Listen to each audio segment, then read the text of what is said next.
When Jason and I found the old mansion on the outskirts, we thought it was perfect for our getaway. It was rustic and cheap, surrounded by woods that added to its charm. We were greeted by Serene, the widow who owned the place. She mentioned she lived alone with her 8-year-old son, Eddie, on the second floor. Curiously, Eddie was nowhere to be seen during our check-in. There was something unsettling about the emptiness, but I brushed it off, attributing it to our excitement. Our room on the first floor was cozy despite the mansion's age. That first night, we settled into bed after a day of exploring.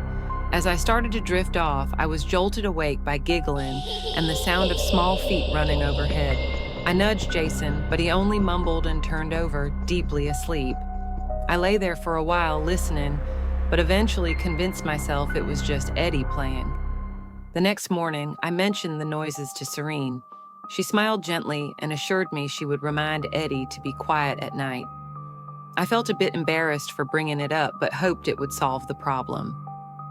The second night, things took a darker turn. As I lay in bed reading, I heard the distinct sound of a ball bouncing on the floor above. Each thud was louder than the last, echoing in the silence. Curiosity got the better of me, and I crept to the staircase. As I peered into the darkness, a ball suddenly rolled down the stairs, stopping at my feet. I hesitated, reaching for it, when a pair of pale, tiny hands snatched it away. I gasped, watching a small figure dart into the kitchen. My heart pounded as I followed, but when I reached the kitchen, it was empty. Eddie was nowhere to be found. Shivering, I returned to bed, my mind racing with possibilities. The third night was the worst. I had barely fallen asleep when I felt the bed shift. My eyes snapped open, and there, at the corner of the bed, sat Eddie, staring at me with an intense, unsettling gaze. My breath caught in my throat. Before I could react, he lunged at me. I screamed, jerking upright, but he was gone. Terrified and unable to sleep, I spent the rest of the night huddled in the corner of the room, my eyes darting to every shadow. Jason remained oblivious, lost in his dreams while I was trapped in a nightmare. Morning came, and with it, a resolve to confront Serene, but she was nowhere to be found. Frustrated and desperate for answers, I broke one of the house rules and ascended to the second floor. The air was colder, the shadows longer. As I explored, I stumbled upon a small, dusty room. My eyes fell upon a framed photo on the dresser.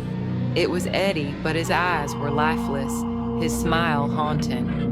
The inscription read, "In loving memory of Eddie, 2002-2011. My blood ran cold. Eddie had been dead for years. I backed out of the room, my heart hammering in my chest.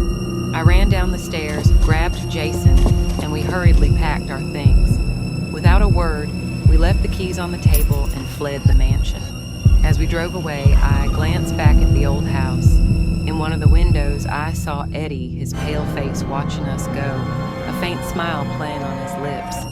Jason and I never spoke of our stay at the mansion again, but I can never forget those eyes, watching me from beyond the grave.